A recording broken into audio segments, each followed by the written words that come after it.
up, guys? Welcome to the PT Good Podcast, where we talk all things ortho, from physical therapy to training. My name's Kane. And my name's Mark. So, Mark, what is on the agenda for today? All right, Kane. Today we are talking about directional preference for the spine. So in our previous episode, we talked generally about directional preference, our approach to it, how we utilize it and address it in treatment and in our assessment and our practice. And today we want to talk about it in relation to the spine. We think most people are familiar with directional preference in relationship to the spine. So we want to take an episode and dedicate it to that. So Kane, why don't you give us a little bit of, throw back the last episode, we talked about how directional preference is if it's present, it's the primary impairment you want to address. Why don't you give us a little bit of a summary on that? Yeah, so in our previous episodes, we talked about a hierarchy of deficits, really. So we had motor control, we had different loading strategies, then we had activity reconditioning that were on the, I don't want to say lower end, but they definitely are going to take more time in regards to how quickly we can impact the changes in our patients. Then we had directional preference. And then that actually was just for extremities for the most part, or at least just a brief overview of it. And now finally, we're talking about directional preference for the spine. And I think both Mark and I agree that this is probably the number one impairment that we can address. It is the one that supersedes all of the other impairments that we listed, because if we are having a referral pattern that's coming from the spine, but we never actually treat or screen the spine, I feel like it's probably not gonna get a whole lot better. And that I feel like can be very frustrating for a whole lot of newer clinicians or just people who weren't necessarily trained to take a look at the spine. So our hierarchy of impairments is definitely spine directional preference takes precedence over everything else. And then after that, normal directional preference for extremities, followed by our motor control, loading strategies, and activity reconditioning. So, Mark, how does spine directional preference vary from what we talked about previously, which was, just like I said, the overview of what directional preference is? Yeah, I mean, I think maybe something that's different is, or I just want to touch on, is the prevalence of it. I mean, if you have a spine case coming in, I mean, I don't know about you, Kane, but like, what do you think percentage-wise? Like, what percentage of cervical, thoracic, lumbar, spine, whether they have radicular symptoms or not, what percent of those cases do you think are exhibiting directional preference? I mean, I have a number in my head. What do you think? Or at least in your experience? I mean, I swear it is a fairly high amount of people. I'd be willing to ballpark it at maybe 60 to Yeah, 75%, okay, I'm somewhere closer. around Yeah, within that I'm like range. 70, 75, I think. Yeah. Now, I'll say directional preference. I'm not saying that they have directional preference and that closes out their issue, but at some point they demonstrate directional preference and it's something we address and work on. Maybe it's not the only thing we work on, but yeah, so yeah, I'm with you. 70, 75%. When we talked about directional preference in our previous episode and we brought up extremity examples, I mean, we have data on this with the XPOS study where they looked at extremity pain that ended up being a spinal source, and just overall, people with extremity pain in their sample, 43.5% of these people who thought they had an extremity issue actually ended up clearing out their issue with treatment of the spine, right? So we talked about directional preference generally in the previous episode. If directional preference of the spine is so important, because even if you may not think it's coming from the spine, I mean, you flip a coin, you got like based on that data, you have a 50-50 shot that if you do spine related treatment, you're going to help someone that has an extremity issue, right? So that's why I feel like it's really important. So, Mark, how exactly do you kind of figure out whether Mm-hmm. something is spine versus extremity? I feel like if something is being referred from the spine, a lot of times people are kind of just taught, oh, they have pain in their shoulder, they have pain in their elbow. Why are we taking a look at the spine versus the actual problematic joint? Right. Yeah. So the first set of information you get from your patient is going to be subjective. And follow up to the XBOS study criteria they looked at to determine there are some indicators to see if they had extremity pain that was from the spine were things such as the presence of paresthesia, change in symptoms while changing posture, and looking at the extremity, maybe they didn't have any loss of extremity movement, but they had a loss of spinal movement. So some indicators there that even without the data from the study, if you think about it, oh yeah, someone comes in, yeah, I have the shoulder pain. I also have this numbness and tingling that goes down to my forearm.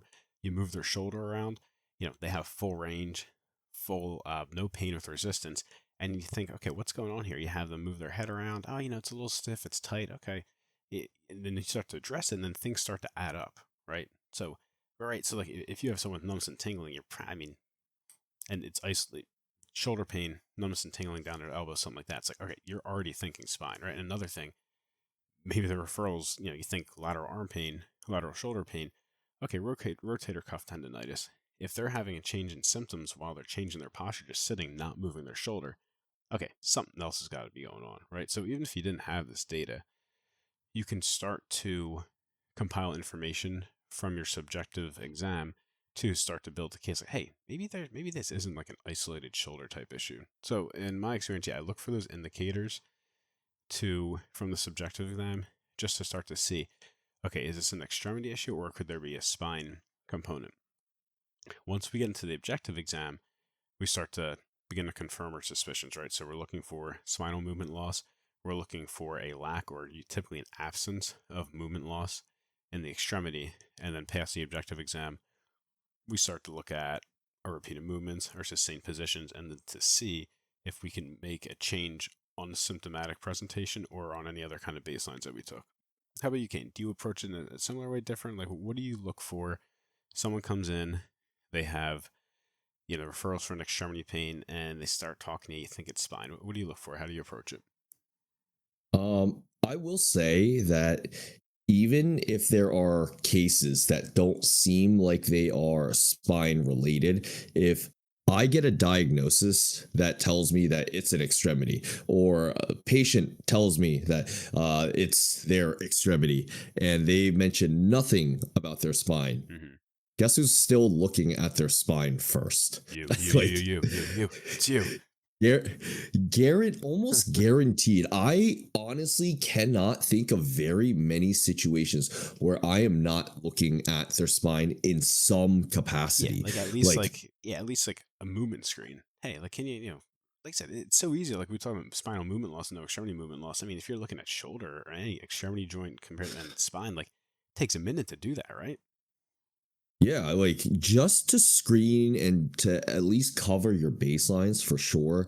I have it pretty much built into my eval that I'm almost always looking at something that's spine related from the beginning.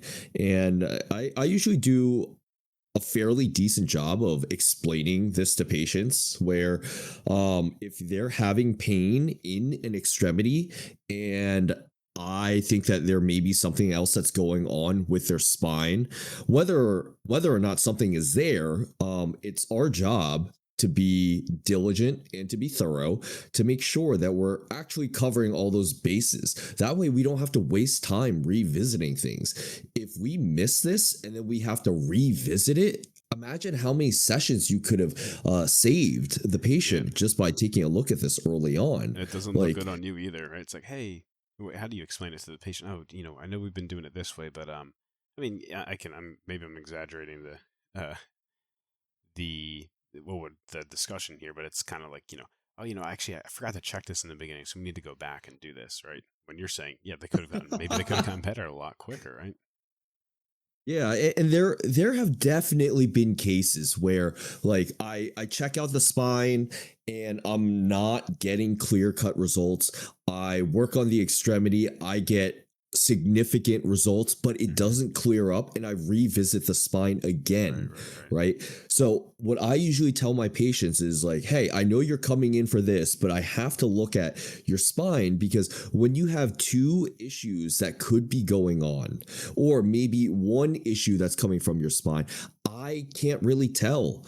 And the analogy that I use is, it's like you're watching TV, but there's static on the TV. You can't get a clear picture for what's going on at their extremity unless you clear out the spine. Once you've ruled that out, treated it, gotten it to calm down, etc., whatever it is, now you've finally gotten rid of the static. Now you actually know what true deficits are lying at the point of like where their pain is. Maybe it completely goes away, right? Or maybe it's like you treat the spine, then you get rid of a lot of the other symptoms. Now you get to see, okay, like, hey, maybe we just have to work on some reconditioning. It just wasn't working how it normally would. You've been a little bit weaker, you've been lacking a little bit of range. We've restored that now because you're not in pain, and then that just makes your job so much easier in that aspect. But um going back to the original question of like what else I do, I almost always take a look at it unless there's like some true clear cut mechanism where I'm like, okay, that's truly a Yeah. knee injury, Like like trauma something or that's something. actually Yeah. acute. Yeah. Right, right, right. And even then, there are definitely sometimes, like if someone has a fall or something and now they're having pain that is just in their shoulder, it really doesn't hurt to still take a look at their spine. Like I think that that is totally fine. It takes like 1 or 2 sessions to make sure that you are at least being thorough in your job. But the other thing is when you're taking a look at both um the spine and the extremity, I find that if you're really trying to juggle both things at the same time, it becomes really confusing sometimes. For So sure. Yeah. why not get rid of the one that has symptoms that can be convoluted with the extremity, and then just making sure that you cleared that one out. Now, Yeah, there can be the overlap there, right? So may as well start with the oh, one that sure. could be contributing to both areas, and then see how far you get with that. Oh, Which would be the absolutely. spine. That Which that would be spine, right? Yeah. Yeah, that's my number one thing, is just like make your job easier for self. Why would you want to make something that's more confusing for you? And the one thing I did want to touch on before we move on is when Mark was reading off the criteria for knowing whether or not something is spine related. This goes into the same things that we talked about for directional preference. When you're finding these cases, these rules are not hard and like hard set rules. They are guidelines, they are stats that we're going off of, right? Like it doesn't mean that these patients will always have it. So the numbness and tingling, change in symptoms with postural change in symptoms with changes of your spine position, and no loss of extremity movement, and then loss of spinal movement, right? Those are like the main criteria or indicators that we use. I will say that there are some people that I've seen that have no perceivable loss in spine motion. We clear out their spine, and guess what? Their pain goes away. And then the same thing goes for like no loss of extremity movement.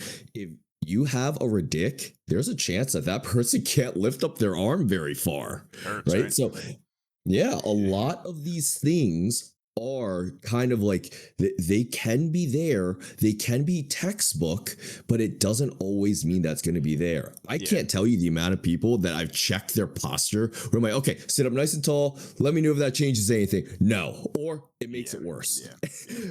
So like these things are like it's really interesting to see, because it just goes to show you that a lot of detecting directional preference really is just like it can you can follow these rules, you can follow the stats, but a lot of it is going to be pattern recognition, Hmm. understanding what you're looking for. And then Mark also mentioned that it could be like intuition based off of like the presentations that you've seen. So I think that understanding that is going to help people be a little bit more open-minded when they're looking for some of these traits to help Mhm. determine if someone has a directional preference or not. Yeah, right. So like these criteria aren't hard set rules. I mean, I think they're really helpful, especially if you're just starting to get into identifying and assessing spinal derangement's directional preference, right? But like Kane said, it's not it doesn't cover everything, right? I mean, some of these indicators are certainly more heavily weighted than other ones, and I think they're good to keep in the back of your head. But it's not the end all be all when it comes to assessing someone for directional preference. So, Mark, when you're taking a look at spine, what exactly um why do you think that it's so important to clear the spine right away? Are there certain things that you feel like people tend to do and get confused with in regards to like maybe identifying different radicular symptoms but not exactly knowing what to do? Hmm. Like how does clearing the spine help different clinicians in their plan of care and for like creating a better diagnosis for their patient? For sure. Yeah. So I think first off, we need to talk about like what clearing the spine should be. Well, and I think a lot of people think I don't know if they get like a really fully fleshed out, comprehensive method of doing that. So for me, at least, it's typically starting in the sagittal plane, fully exhausting those movements, and their force regression. So we're getting as much movement, as much pressure, as much force. Typically for cervical is retraction and extension, for lumbar it's extension, but we can go opposite directions, right? And then past that, if we're not getting a response or we're not getting a lasting response, we can start to go into movements in the frontal plane and transverse or cervical.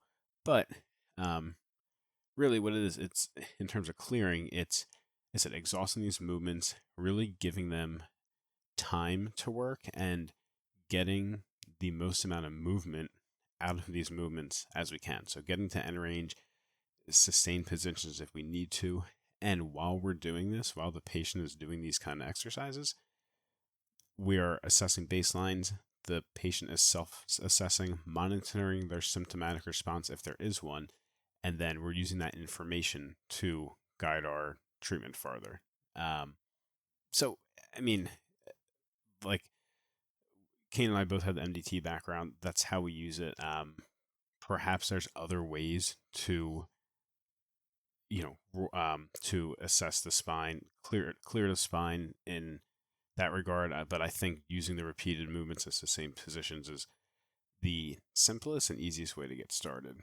Um, yeah, I don't think that people get a ton or like really any kind of framework to do it in the beginning, coming out of school, things like that. But just using a standardized movement assessment and gauging symptomatic response, I think, is the simplest and most effective way to do it. I think you do it similarly, but when you're clearing the spine, if you have a new grad or a student, something like that, like do you where do you feel their heads are at when it comes to clearing the spine? How do you help people develop a system? Yeah, so it's really interesting to see because it depends on the program that they came from, right? And some programs will teach you a repeated motions exam, which I Yeah. think is fantastic.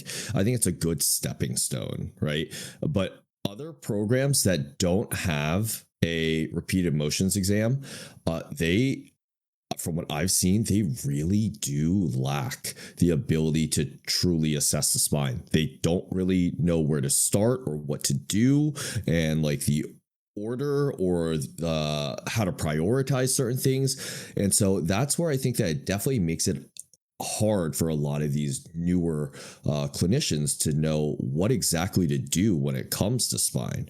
Hmm. I was lucky enough that like my program did teach repeated motions, and even when I see students from my own program, I'm like, okay, so they know the basics of a repeated motions exam, but they are still struggling to know how to piece everything together. So I actually just I just straight up tell them this is exactly what I do. So for the first portion is just making sure that you have your baselines, right? Like you get your baselines, your comparable signs for your subjective. When you move into your objective portion, that's where you're kind of looking to see if you can create some comparable signs too. Maybe you have something that tells you that, hey, this is an issue, right? Like Yeah. finding weakness in a myotome, Hmm. right? The next thing is just checking to see what their active range of motion is. So you have them bend forwards, you have them bend backwards, you have them turn, you have them do side glide or lateral flexion. It to me, it's like as long as you're covering those bases, you're doing a pretty decent job, right? You can add overpressure if you need to, but after that, then that's when you move into the repeated motions testing, and I think that while the repeated motions testing is simple in concept, the application of it is a lot harder than what I initially gave it credit for. Is knowing where to go, when to do it, how quickly you should be moving through it, and stuff like that. So I am okay with newer grads being slower, right? Like you don't know what to look for. You don't know how to pivot. You don't know like how to progress forces like when you need to yet. So just teaching people how to identify like symptom responses is so important. But I think that Mark, you usually do a pretty good job of understanding or interpreting symptom responses and what exactly those responses are telling you. So could you talk to us a little bit more about how you interpret the findings of your repeated motions exam?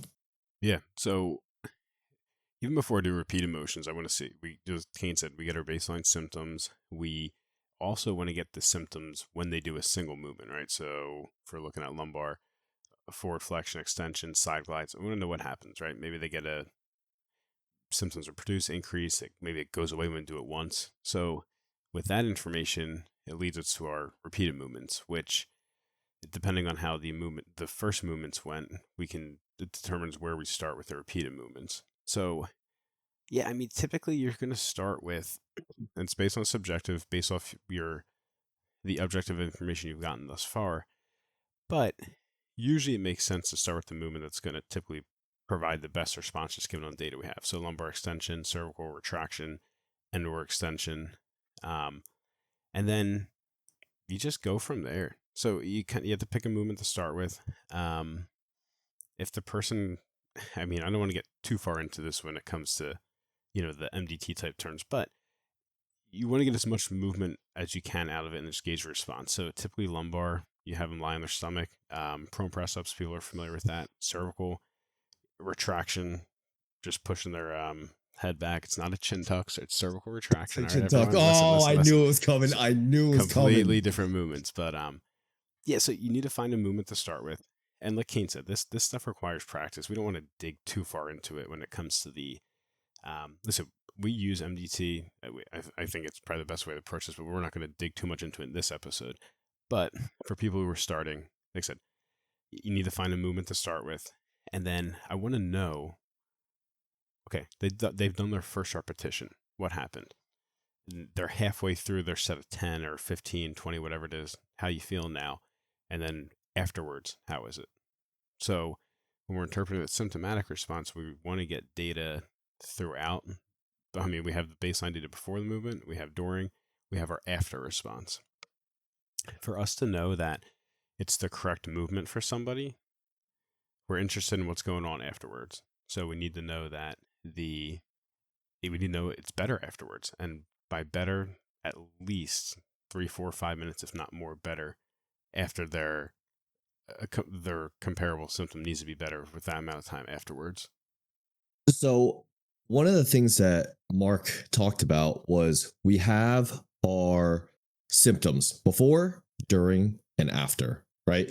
And when I was first starting out utilizing the system, I will say to keep it a whole lot easier for my own self was that I did not pay as much attention to the during. I paid attention to the before and I paid attention to the after, because the after is what kind of tells you whether or not your treatment is effective or whether or not you need to change something, right? Your durings give you more information and more context, a little bit more nuance. But if you're having a hard time kind of figuring that stuff out, I just stick with, okay, where are they at before? Where are they at after? Did they get better? Did they stay the same? Or did they get worse? Like, Hmm. I don't know about for you, Mark, but Yeah, I what are your mean, thoughts on something like that? admittedly, I check in like in the middle of the set, especially, excuse me, especially if we're like mod to high symptom irritability, especially high, like I'm checking in with the person. If it's like low or moderate and they're getting through the movement, I can see their range of motion's improving already. I kind of get an idea that we're on the right track. Um, but I'll just kind of check in. Maybe I'll be like, all right, 4 more, you're doing all right, something like that, right? Yeah. I'm not stopping them and saying, okay, please, as a result of doing this movement, have your symptoms changed, right? The Yeah, like Kane said, we're looking for what's happened afterwards. We need to know that they're having a lasting improved response afterwards. I'm concerned about my baselines. I'm concerned about the after effect. But yeah, but like I said, there can be some nuance to during, right? Like perhaps maybe someone had no symptoms at before you had them do a movement. The first 2 or 3 reps are fine. Reps 4, 5, 6, and 7 actually produce their symptoms, but then 8, 9, and 10, the symptoms are gone, and then afterwards they're back at baseline. And that's a pretty nuanced response that you could have without checking in the middle. You wouldn't have known that happened, and maybe you would have gone a different direction, progressed forces when you've already got the desired response doing that. So there's more nuance to it, certainly. So um, yeah, the after effect is really what you're looking for. But yes, I mean, I don't think it hurts, especially when someone's starting to check in during, but it doesn't have to be like a complete pause. You just want to make sure the person's doing okay. But then that's kind of how I do it. Yeah, and I would for the most part agree with that. Like even now, if I have a low irritability patient, I'm just straight up telling them, hey, let me know if your symptoms change. I say that Right. almost Yeah. all the Yeah. time for all my patients. Hmm. The higher irritability patients, I'm already giving them a low dose, right? I'm giving them three to Couple five, reps. Yeah. seeing if anything changes. Are we producing stuff? Is it increasing? Is it decreasing? Like what are we working with right now? And that kind of gives me a little bit more information on whether or not I am going to continue going down this route and how much further I'm going to continue going down it. Because the worst thing that you could really do is just completely flare someone up and be like, well, that's the end of our session. Time to go home. Yeah. And It's like, you just leave them with that. uh So huh. I really try not to do that. So I want to make sure that I'm checking in just to see what's the stability of their symptoms like, and are we making a positive change? If we're making a negative change, it gives us more information, but we got to remember that we need to change whatever it is that we're doing, to hopefully be able to right that. Because if you're at least getting a negative change, you are eliciting some change in their symptoms, which means that for the most part, it is likely to be mechanical in nature, which means that we can affect it. That is huge, right? Yeah. Like, You're hitting the right spot, just not in the right way. yeah. And I Right. think that most clinicians will probably agree that if you are getting no change, that is probably the worst um, response that you can get in regards to collecting data. Hmm. No change tells you absolutely nothing, right? So sometimes it's better to kind of push that a little bit more, try a couple more reps. Maybe you can add a little bit more force, a little bit more pressure, and see how they do with it, right? I don't think that there's anything wrong with that, because it's just to help you collect more data. It's that part is essential for your evaluation and then your follow up to reassess them, just to make sure that everything is moving according as planned, you know?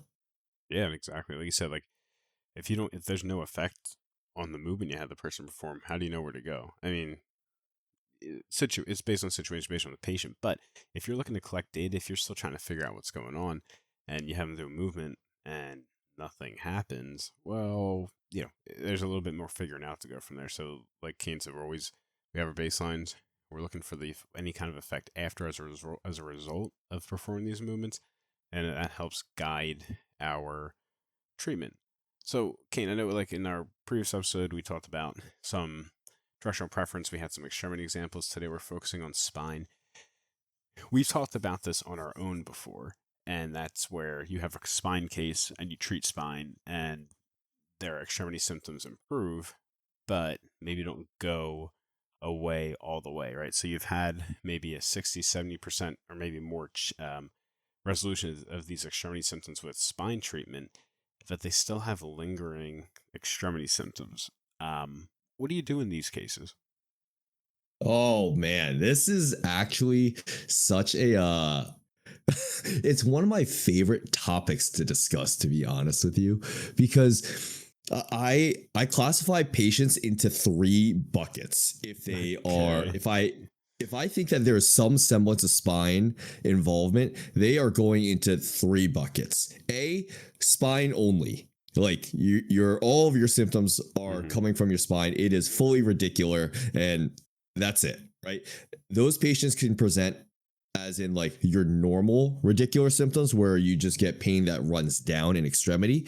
You could also get isolated pain, right? Sometimes it could be pain between joints, it could be pain specifically at a joint. And in those cases, it becomes a lot harder to know whether or not that is truly the joint or the spine because you're just not sure.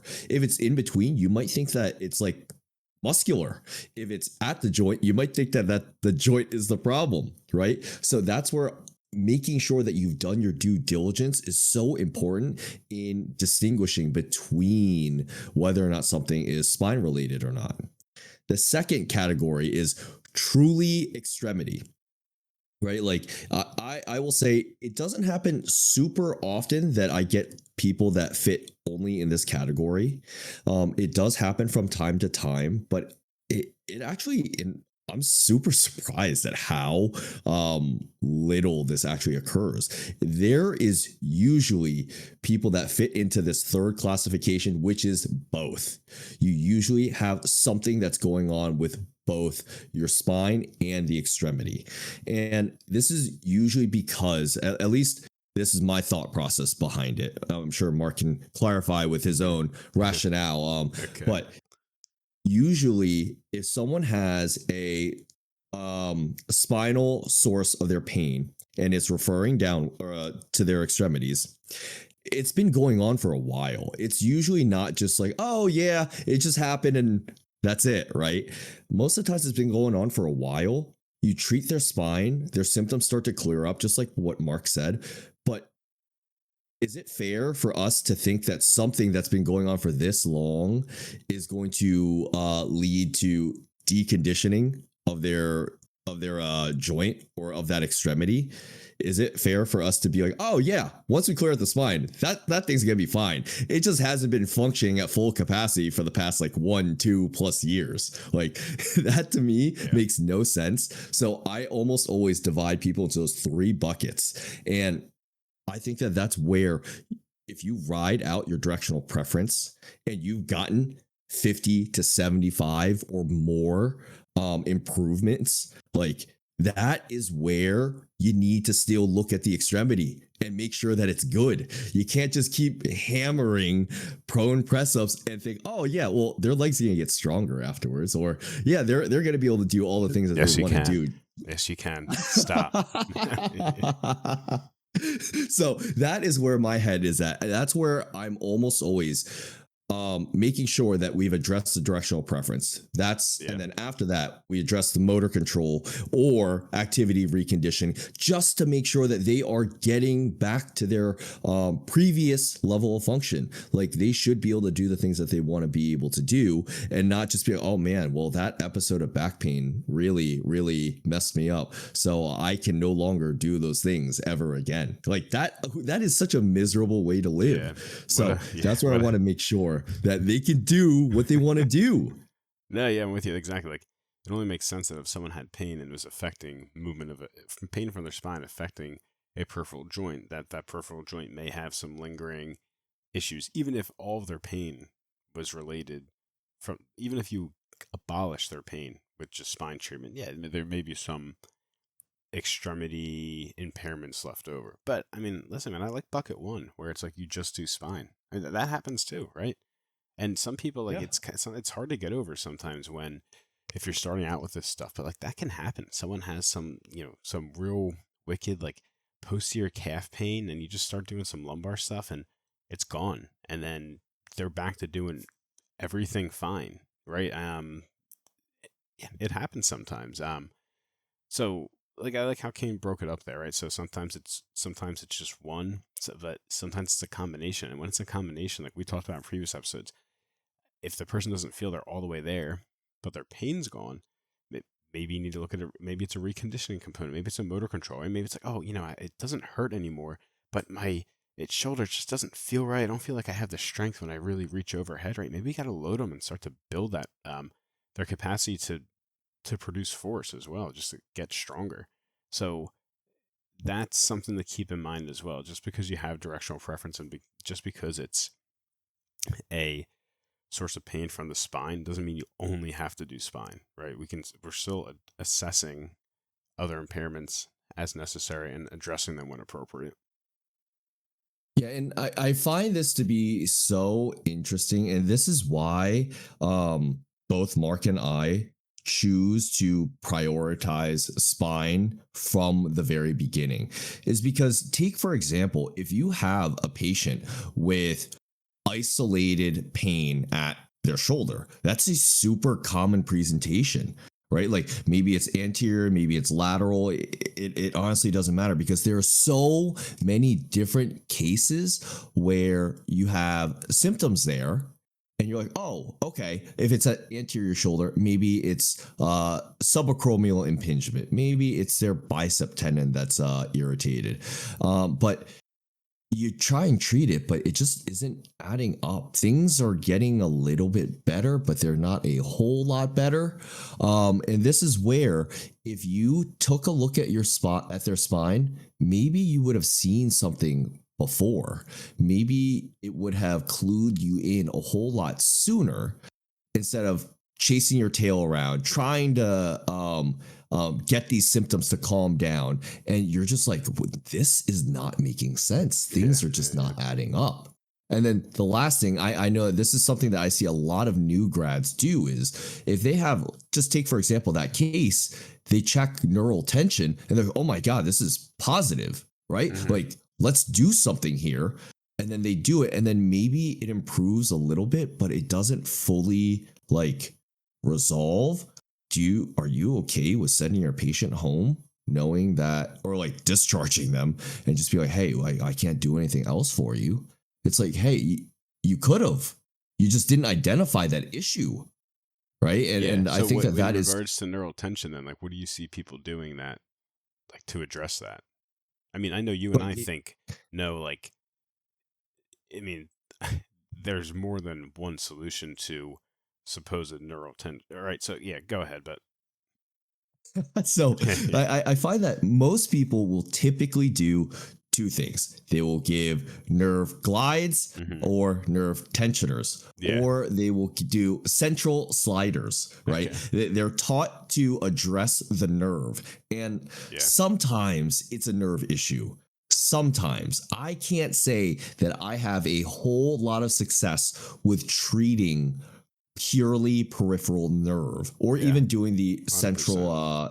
like it just doesn't work the way that I would have expected it to, right? Like if something's not strong, we load it, it gets better. Awesome. Neural tension, I get it to move and then it still doesn't Yeah. get better. So what do you And so find in your practice has provided lasting improvements in neural tension? the love of God, just move Say their it. Say it. spine. There it is. There it It is. just move it. Like sometimes the Yeah. neural tension just clears up, Yeah. but Yeah. on the flip side, sometimes neural tension is just there. Yeah. It Right. it It doesn't have doesn't to be need to pathological. be Right. addressed. Yeah. It's like just because you can't So get to like honestly, I don't even know what like a negative slump would be. But I see people like with their head between their legs, trying to like straighten their knee and dorsiflex to like 90 degrees, and then just so they can get a positive test. And I'm just like, guys, come on, like this doesn't make any sense. That it's obvious, clearly that's not a relevant impairment. But like you said, people chase it, and if they do deem it relevant, addressing it with either central gliders or peripheral tensioners, yeah, that could be appropriate. But it can also be a baseline, or it can also be a symptom of um, a spinal source of pain or symptoms, right? So we can address it and use it as a baseline and see if they have directional preference. Yeah, and this topic is interesting. Like, I don't mean to go off on a tangent, but sometimes when you're looking to address neural tension, quote unquote, you got to figure out where the issue is. Is Yeah, an issue it's not always from peripheral, coming? right? Yeah, so it presents that way, Hmm. but sometimes you got to look. Is it something that is peripheral, or is it something that Yeah, is like your actual spine, which is right? interesting to me because like we talked about, I think most PTs would say like numbness and tingling, like, oh yeah, that means that's it's coming from your back, it's coming from your neck, but that could also be a peripheral source. But when we look at neural tension, it's almost universally accepted that it's a peripheral source, right? Yeah, that's so Then that's true. how it's treated, right? People aren't like doing end range neck movements or lumbar movements to make a upper limb tension test or lower limb tension test go from positive to negative. They're just cranking on it, and with varying effectiveness of the treatment. Yeah, and I've seen neural tension. I've seen the dosing for nerve glides, tensioners, etc., stuff like that. It just varies so much that I'm like, how do we know that what we're doing is working? Yeah. Right? Like maybe we're just moving like some things and that's it, right? Hmm. I actually don't quite know like what exactly is being done there because like I said, when I treat stuff like that, I just don't see it having a significant effect. And I've tried it for a long time. I've tried several Yeah. different types of it, and I just don't see the consistent results that I get, but also just the sheer effectiveness of treating spine. Like if I see someone and they improve through like nerve glides or tensioners or whatever, it's a relatively small thing and it isn't continually improving, right? It usually just it's better, and then it kind of stays there. And then after I'm like, well, what else am I supposed to do? Right. But when I check out the spine, the most important thing is, do they feel better? I could care less if the neural tension is still Hmm. present, to be Yeah. honest with you. If their comparable sign is gone, awesome. If their symptom presentation completely changes and they are way better, awesome. If their function is better, I'm way happier about that. It's so rare that I find someone that I've addressed their neural tension and it just doesn't change the rest of their function, you know? So I find that to be like super, super interesting. But anyways, I digress. So we did discuss a lot about directional preference, and then we talked about how it kind of plays a role in addressing neural tension. But one of the things that I feel like a lot of people struggle with is understanding like what motions they should do, how long to kind of stick with it for, and then moving forwards from there, right? So Mark, like we talked about a repeated motions exam, and one of the things that we talked about was the prone press up, right? So what else do you typically do? Let's just stick with lumbar for right now. What else do you usually do when you are looking to identify that directional preference for someone? So you're saying we take the prone press up? Maybe didn't have any response from that. Where are we going past that? Yeah, yeah. What else are you looking to Yeah, do? absolutely. So I mentioned this a little bit earlier, and our main goal when we're trying to see if someone has directional preference is performing movements repeatedly, sustaining the positions, and getting the most out of those movements as we can. When I say that, I mean we're trying to get the person's spine to move to the highest tolerance so that we can get the most effective result. So everyone's familiar with the prone press up, right? A simple progression from there is having them keep their elbows extended, exhale, let their hips sag down towards the table, and they'll get more extension in their lumbar spine compared to if they didn't perform that. Past that, we can place our hands over their spine, and while they do the prone press up, we can give them some posterior to anterior pressure. It's simple, similar to like if you were doing a PA mobilization on the spine. And then the last progression, we actually just performing on and off mobilizations to their spine, right? So that's a little bit. I mean, it's taken directly from MDT, right? We've kind of shouted out before. It's what Kane and I do. It's so effective in terms of treating people with directional preference and assessment, but that's a simple progression for someone who's going to respond to lumbar extension. So it's not uncommon, especially with people who maybe low to moderate symptom irritability, and they can tolerate a regular prone press up, and they're like, yeah, I can do it. But I still have pain in the back of my hip. Okay, something more has to be done. That doesn't just mean that they're not responding. Okay, if you've gone through this extension progression and nothing changes, then maybe you can go in the other direction, flexion, or maybe if extension was going worse, you would still stay in your sagittal plane. You would go to flexion, knees to chest, flexion, standing, sitting, whatever it is. If it's still not adding up, you can begin to add lateral components, which I think it's a little bit out of what we want to talk about in this episode. But that's your typical progression. Like I said, the goal with this, we want some kind of response. And there's ways, the way to get to that response is by adding force, adding load. You can also add reps. Time can also be a component, but if we're in a single session and the patient can tolerate it, yeah, we want as much force as we can get out of that movement. It's interesting that you say that. Like, try to get the most amount of force that you can get that the patient can tolerate. I definitely take a different approach in that within the bounds of their symptomatic response, right? I mean, clear if they do a movement and they're like, yeah, it's better. You have that's it. I mean, you're done, right? You figured it out. Like I said, I was focusing more on, like you were saying, if they did a prone press up and it didn't get better or nothing changed, right? Okay, where do we go from there? Yeah. That's how I was answering. I'm not saying like if they're getting better, it doesn't. That's it. You've already found the correct dosage and correct force. Sorry, I think maybe I misheard you, but yeah, I was talking within in the clinical scenario where there was an effect with the movement. Where do you go from there? Okay. Clearly, yeah. So if you have someone and they have symptoms and they do prone press ups or 10, 15 reps, whatever it is, they're like, yeah, it's better. It's done. That's it. Cool. Okay. Yeah, maybe have them do a couple more rounds, test the stability, have them come up, test their baselines. But yeah, I was speaking like if there's no effect, there's not a response on their symptoms when you do a movement, something more has to be done.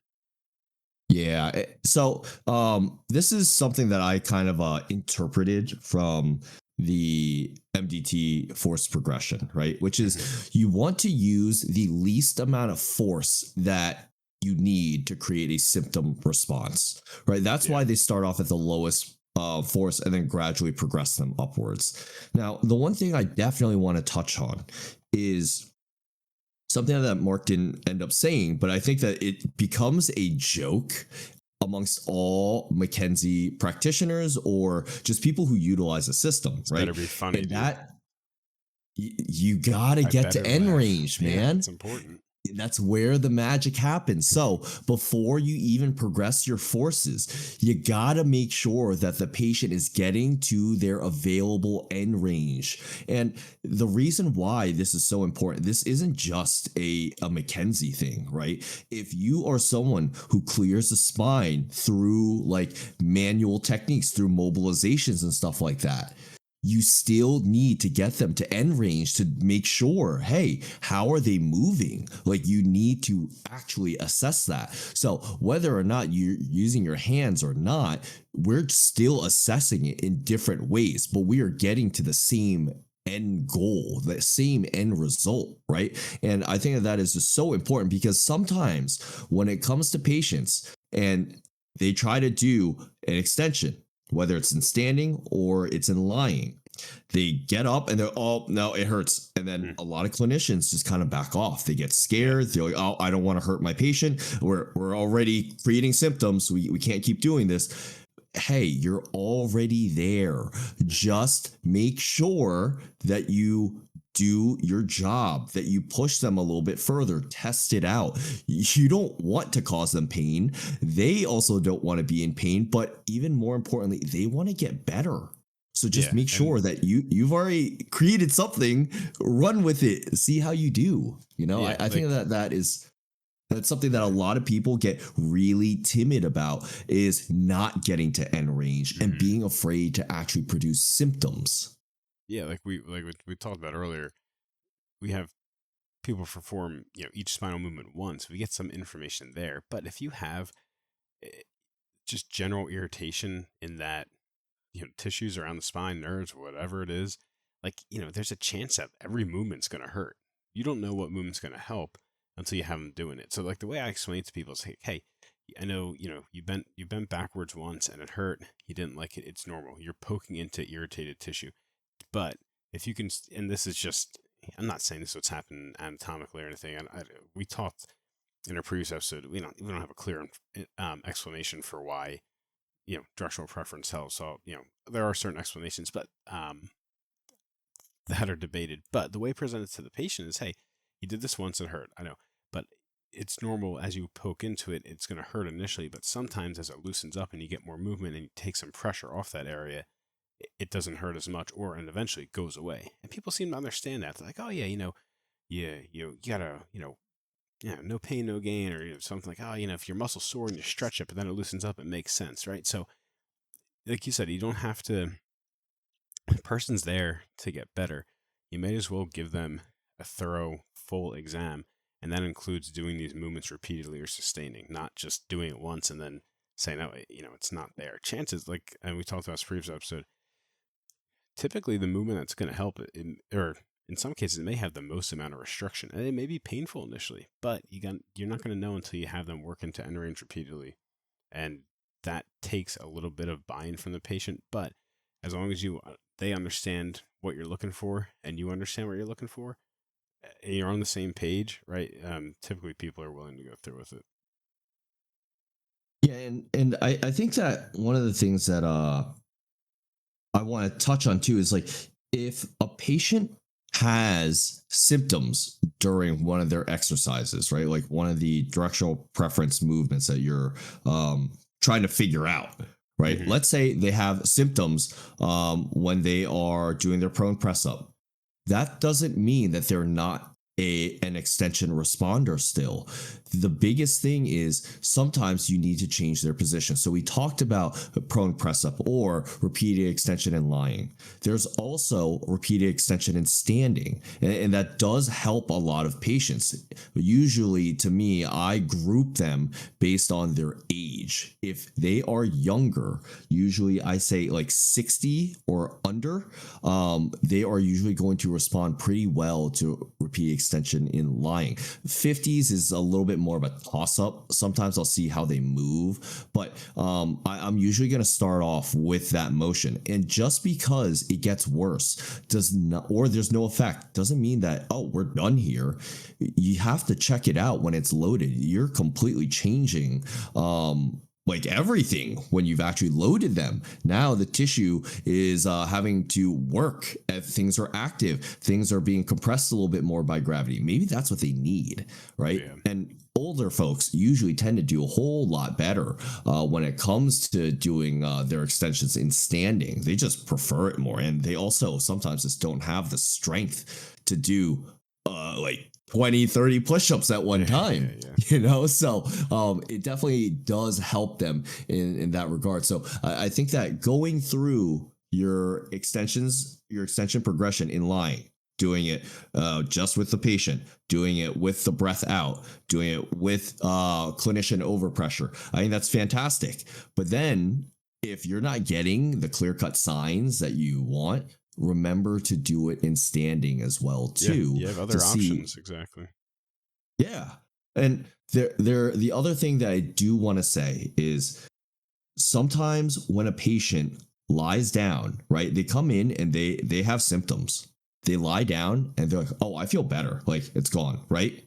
You do your press ups, yeah, yeah, yeah, it feels good. It's gone. Make sure that you get them back up on their feet.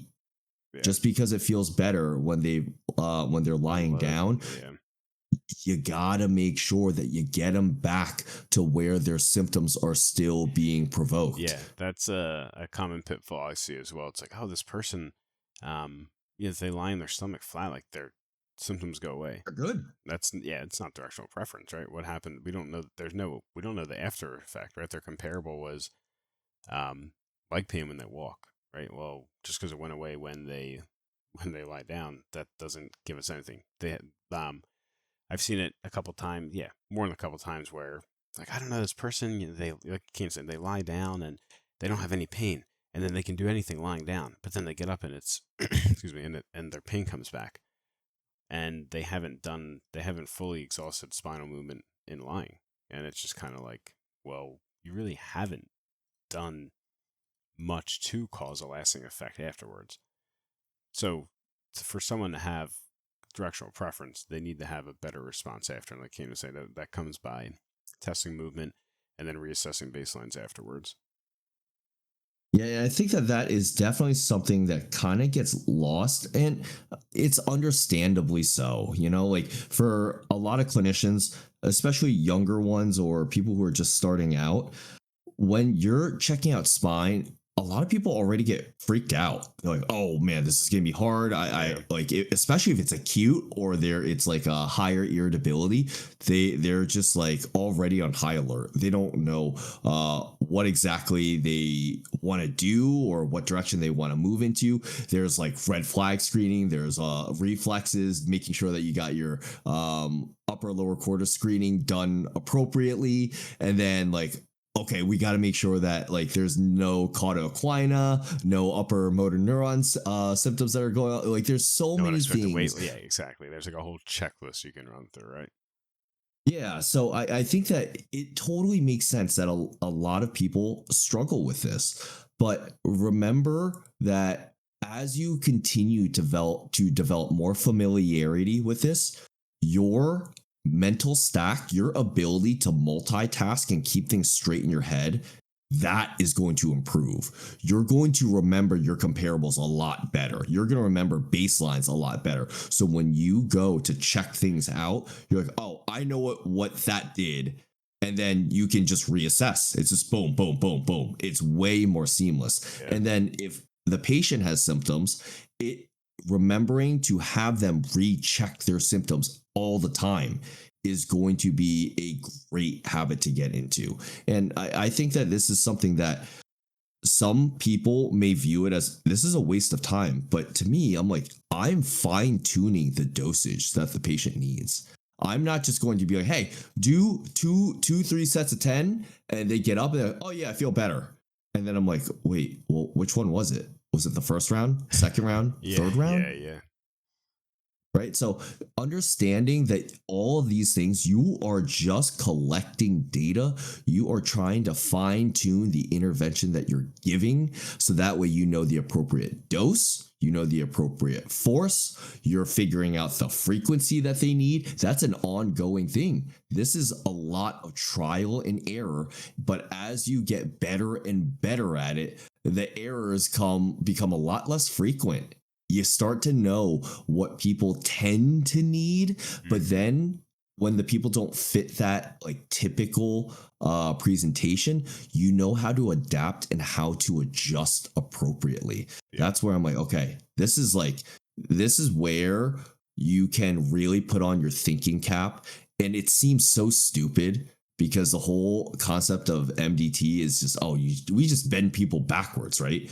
But True. there's a lot more clinical decision making and thought process that goes into it to just make sure that your patients are getting the type of care that you'd want to receive and that you're being effective and efficient in your practice. Mhm.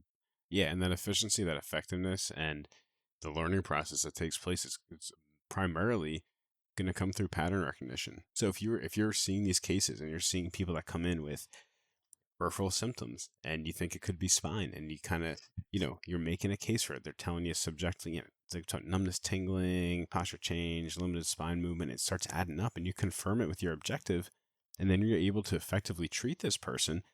That's data that you're going to store. And when someone comes through and to your clinic and you're evaluating them, and it starts, kind of have deja vu, and this past patient's popping up in your head, and you think, and you go and try similar treatment, and it works again. You just start to get the ball rolling, and it almost becomes second nature. And then maybe you get the same presentation and it doesn't work. Well, you know where to go from there. You have this framework to work with. You change positions, add force, stuff like that. It just gives you something to work with. Kane, anything else you want to add to today's episode?